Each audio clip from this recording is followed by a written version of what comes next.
O que me preocupa, na verdade, hoje, que também está sendo pouco falado, é sobre a questão da Venezuela com a Guiana. Por quê? Falaram muito e aí morreu. Mas se você pegar as notícias, o exército continua reforçando a fronteira.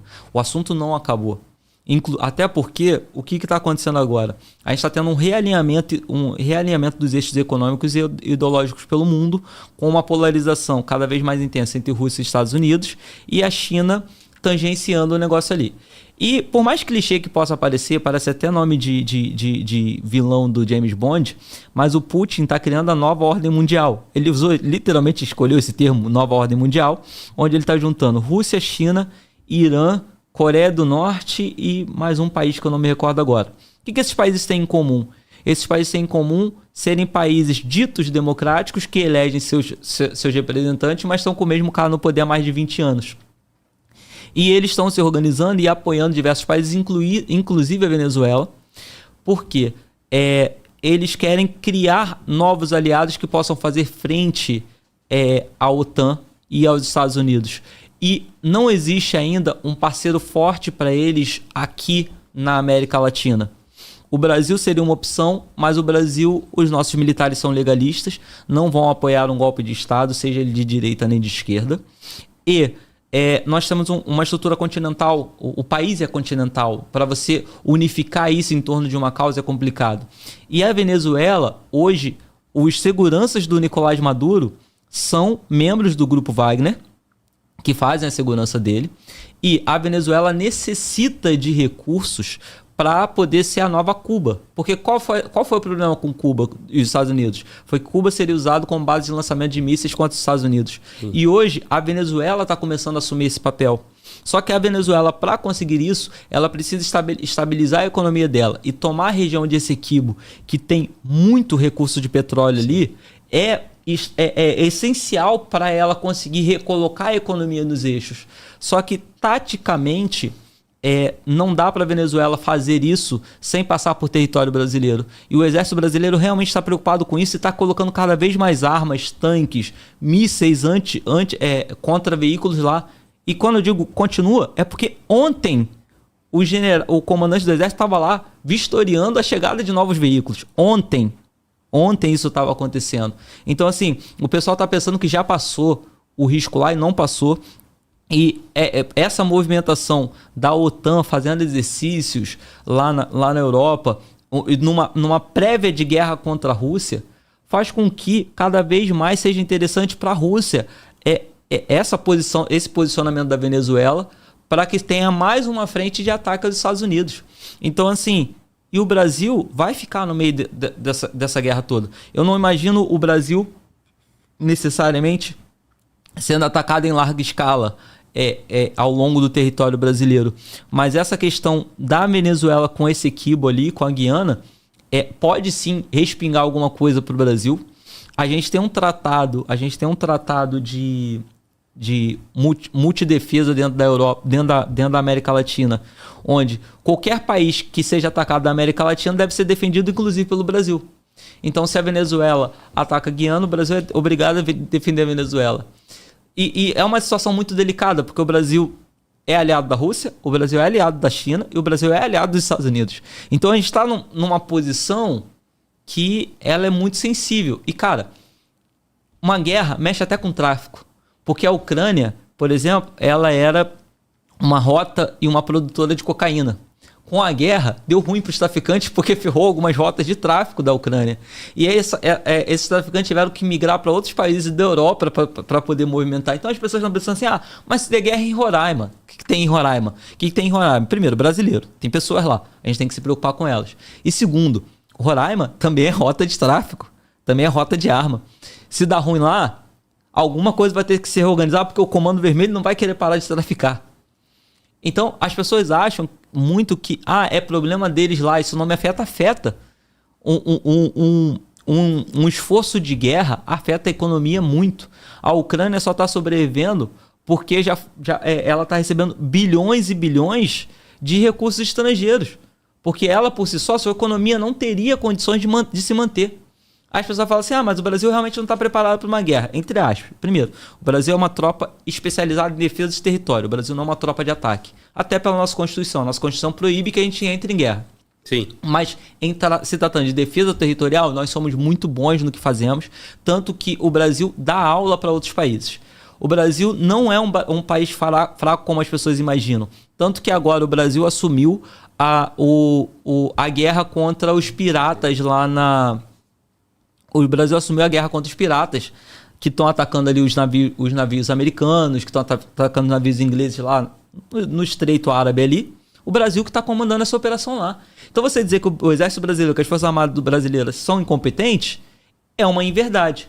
Mas aí o pessoal fala assim, mas o Brasil só tem 2 horas de munição para guerra. Claro, nenhum país que está em paz fica produzindo e estocando munição igual um idiota.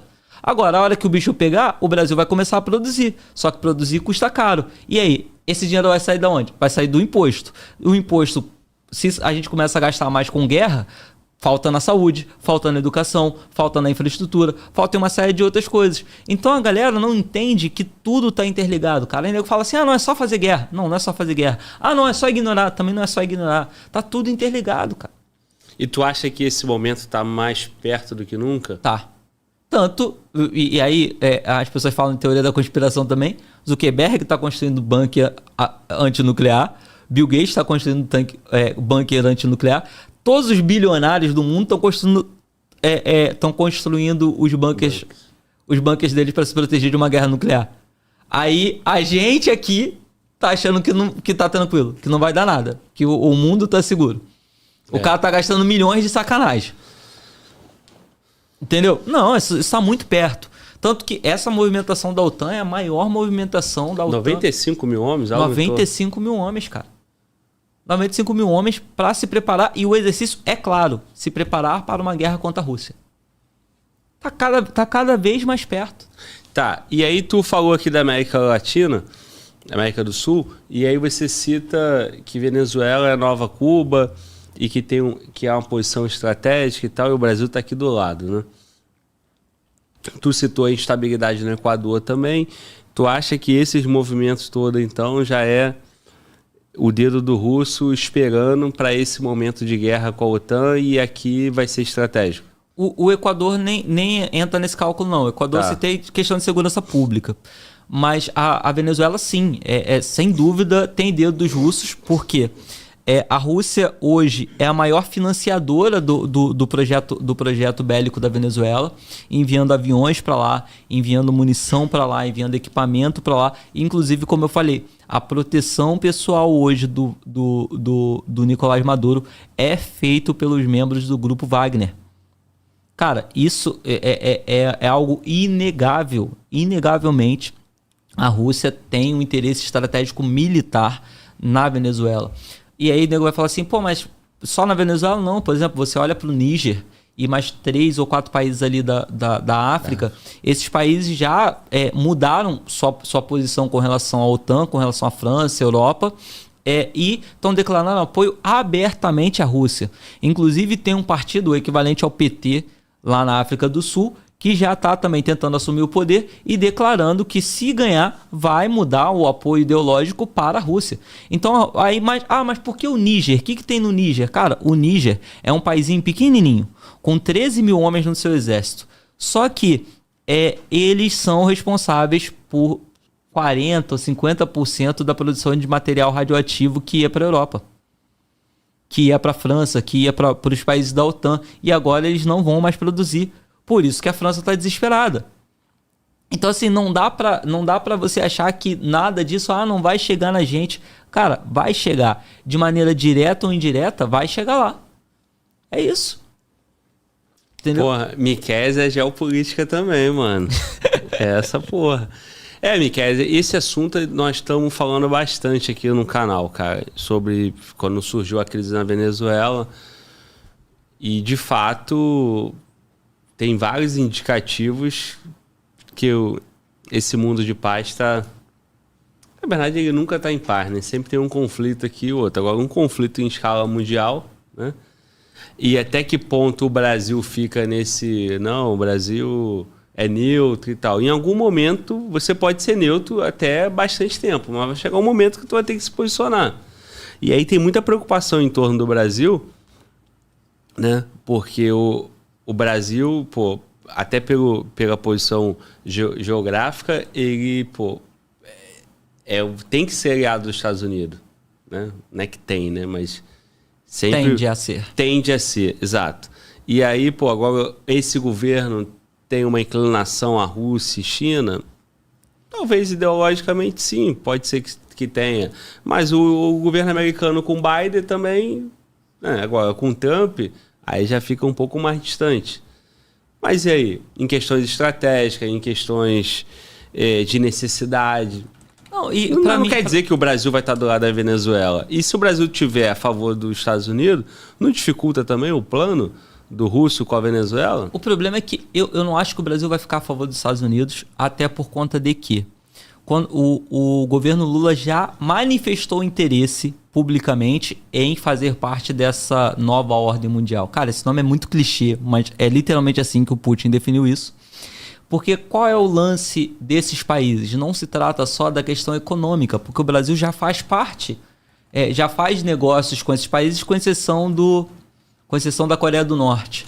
Mas assim, com a China, com a Rússia, com o próprio Irã, a gente até teve um problema no passado diplomático com relação a isso, porque o Brasil permitiu que um navio iraniense aportasse em águas brasileiras e os Estados Unidos achou isso um absurdo, porque a gente, em tese, estaria apoiando terroristas. Né? Mas a gente já conversa com esses países. O grande diferencial hoje para o Brasil se aproximar ainda mais dentro de qualquer modelo de organização com esses países é na questão da democracia, porque esses países são falsos democratas. Esse é o grande X da questão, e o Brasil, o governo atual parece estar buscando isso, parece estar buscando uma maneira de se perpetuar democraticamente no poder. Sim. Entendeu? Esse é o grande X da questão. O Putin está ainda aí, sei lá, para 18 anos no poder. O Kim Jong, a mesma coisa. No Irã, a gente sabe muito bem que o negócio não é democrático. A China também funciona no mesmo formato.